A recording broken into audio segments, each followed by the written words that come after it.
Hi, and welcome to this edition of In Conversation. We are here at EngFest, and I am with Neil Buchanan from Hyperloop. Neil, how are you? I'm good, thanks. How are you? Yeah, good, thank you. So, you've been downstairs presenting. Yep. How did that go? It went really well. A lot of kids having some really good questions at the end. It was good to see their faces when they see that this kind of thing could really happen in their lifetime. And these are the people that are going to be making the Hyperloop one day. So it's really important that through outreach events like this, we really drum up the interest and make sure that people are as interested as possible in one day, traveling on a Hyperloop or building a Hyperloop, for example. So it was really good. So, in terms of Hyperloop, for those that maybe aren't familiar with it, just tell us exactly what Hyperloop is and the point of it. Yep.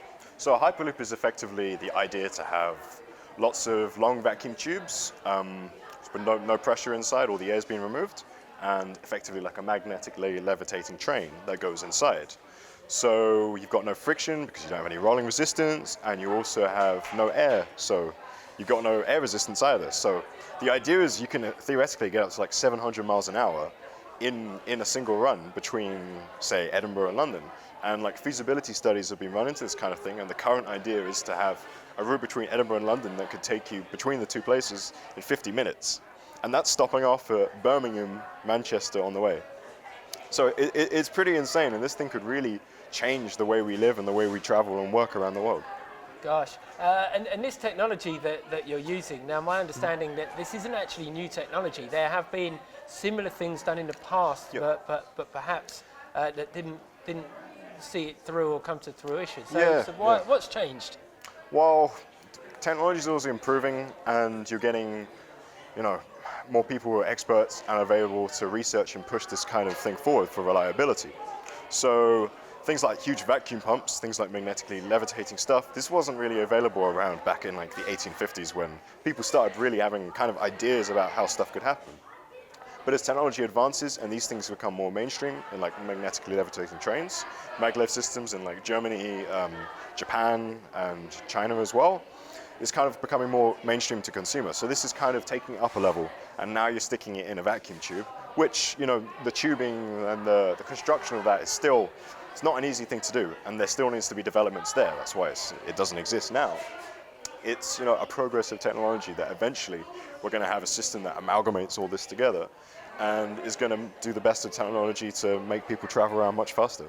Well, I've seen some of the promotional material with Hyperloop, and it really does look something special. Yeah, pretty cool stuff. So in terms of the development, where are you at the moment, and kind of what timeframes are you looking to, or have you got the goals along the line that you're trying to achieve?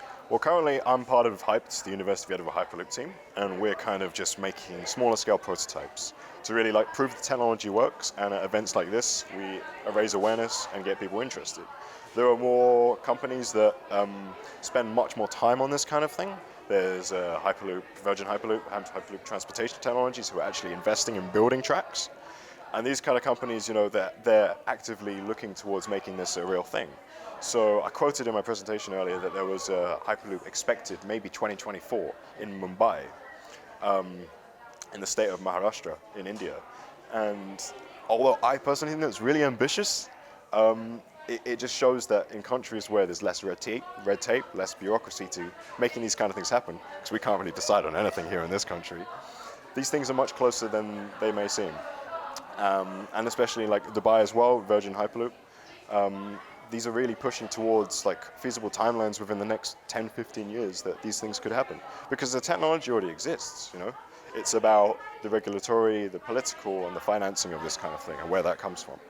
So with that in mind, knowing that we are currently working on HS2 in this country, is there perhaps an argument that HS2 isn't perhaps right for the country, and maybe an option like Hyperloop or something of a similar might be better placed? It's kind of a difficult question because we need high-speed transport now. Lots of places need high-speed transport now, but the Hyperloop isn't ready now. It's not available in its current form in this country. So something like HS2, as much as it gets in the news and all the problems that come with that, it's kind of the best that can happen in the UK now. If things change in the future with regards to kind of regulatory stuff and how much red tape there is to actually bringing this stuff, that could change. But currently, HS2 is the best bet of a high-speed rail within the next couple of years, although I'm not sure the current timeline, it's always moving around. But looking to the future, and in other countries who already have high-speed rail that we're trying to achieve now, this is really the next step for them, and hopefully the next step for us one day soon. So I was purely going with the Mumbai example of 2024 and 5 years, because we know that we don't always move particularly quickly in this country, as you mentioned, we don't. For the obvious reasons. So in terms of Hyperloop, is there more that Hyperloop offers other than just transport? Can it bring more to us? Obviously there's a whole education behind it. Well, the idea of the Hyperloop is it's not just transportation for the sake of going somewhere quickly. It's about bringing more people together. The idea of the Edinburgh to London Hyperloop route is you're encapsulating half of the UK population within reach of this Hyperloop network. And that means that people can work in London and live in Manchester or Birmingham or other Hyperloop station areas and be able to commute into work instead of having to pay extraordinarily high prices in places like London and Edinburgh. So there's that element of making your quality of life hopefully better by allowing you to live somewhere else than having to be where you work the whole time. But there's also the travel aspect from people going on holiday, You can go much further. Hopefully one day there'll be intercontinental routes, and we've got the Channel Tunnel at the moment, but if that was a Hyperloop tunnel one day, we could see those crossing times drop a lot more. So it's about getting people more mobile, allowing them to do the things they want with life. I mean, that's kind of why Elon Musk originally, when he thought of the most recent iteration of this idea, came up with this, because he was sitting in traffic. He was bored of this. He didn't want to spend his whole life in a traffic jam, and it's understandable. We want to be doing the things we love, and if we can get to our destinations quicker, then that's the best way to do it. And I love that, because one thing we all know is that the one thing you can't buy is time. Exactly. However, we did see with Concorde many years ago that although you're saving time, it comes at a cost. It does. So is there a chance that Hyperloop could become a product or a means of transportation for the wealthy? It could start off like that, and it most certainly will, because the initial cost of putting all these tunnels or tubes is going to be really high.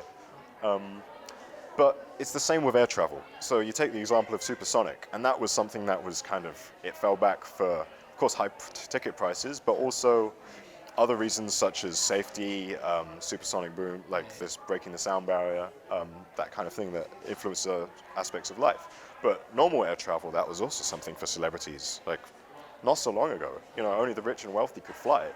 And now, some people treat airplanes like buses.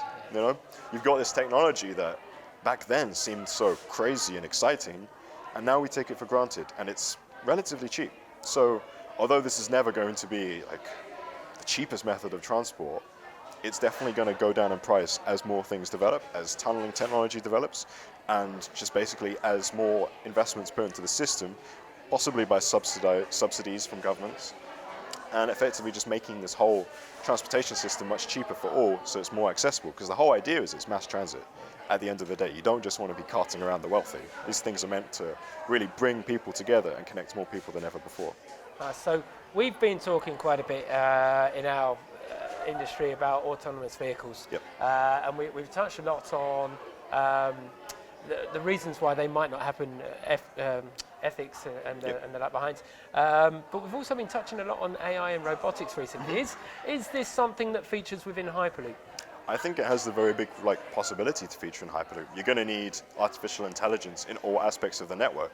You have to remember you're going to have something that's traveling at 700 miles an hour past the speed of sound. If there's a problem, you've got to make sure that that thing can solve the problem before the human sees it, because the human isn't going to be able to react quick enough if that thing is going to have an accident. So it's really important that the autonomy and the systems and software behind this kind of thing are able to detect problems and fix them before they actually happen. And this also comes with robotics as well, because there are going to be pressurized environments where, of course, humans can't survive in, and you're going to need help loading these capsules into the tube. You're going to have a modular system where you load up passengers beforehand, then stick them in, instead of having a carriage sitting there for ages, a pod in the tube, and then everyone just walks in, and then they repressurize the tube. It's going to take a lot longer, so you want to have possibly robotic ways of moving the capsules into the tube so that the unloading and loading can be faster, so you're able to create a more on-demand system. But I think there's definitely a lot of room for AI and robotics in particular to really like speed up these things because they're happening at very high speed and humans can't react fast enough. So I think we're going to depend a lot on that kind of stuff. Well, I find this truly fascinating. So if any of you guys have any thoughts on high-speed travel or whether you think Hyperloop is the answer or not, please drop a comment in the box below. One thing before we leave, Neil, before we leave our wonderful log cabin. We have a wonderful chalet. It's a beautiful place. It's beautiful. I'm intrigued to find out, we spoke a bit about time, so what are your thoughts? Are we going to see hoverboards first or Hyperloop? So, hoverboards. The way like the mass media has coined the term hoverboards is kind of really not what it was, especially in Back to the Future. With the hoverboard as it is, you've effectively just got a Segway that's moving you around. You're not really hovering, you're just kind of being propelled across the ground in like a small Segway. The real idea of a hoverboard is to be like levitating. And to have that, you're going to need, well, effectively metal everywhere, a ferrous metal to repel off. Either that, or you're going to have big fans that are going to be blowing air around to give you propulsion upwards. And in which case, everything is going to be blown around you. Your dog's going to go flying out the window. It's going to be messy. So for that reason, I think like this idea of tubes and lines is a much more realistic idea than having hoverboards, unless we discover the graviton or something and suddenly are able to master gravity to our own ideas. But I think the problems that come with Hyperloop, as we look towards exploring other planets, even somewhere like Mars, is, you wouldn't have to like repressurize stuff. You don't have air in there to begin with, so you don't have to deal with these problems. There's no sudden inburst of air if a tube fails. So there you have a scenario where, this system lends itself much more to the method of transport there because you've got less gravity, lower pressure. I think that kind of thing is going to be much more likely than us skating around on little hoverboards anytime soon here. Well, you heard it here first. Hyperloop, transporting people around Mars before hoverboards. Both equally exciting, though. Neil, thank you ever so much for your time. Thank you very much. It's been and great. Thank you guys for sticking with us. We'll see you again next time. Thank you.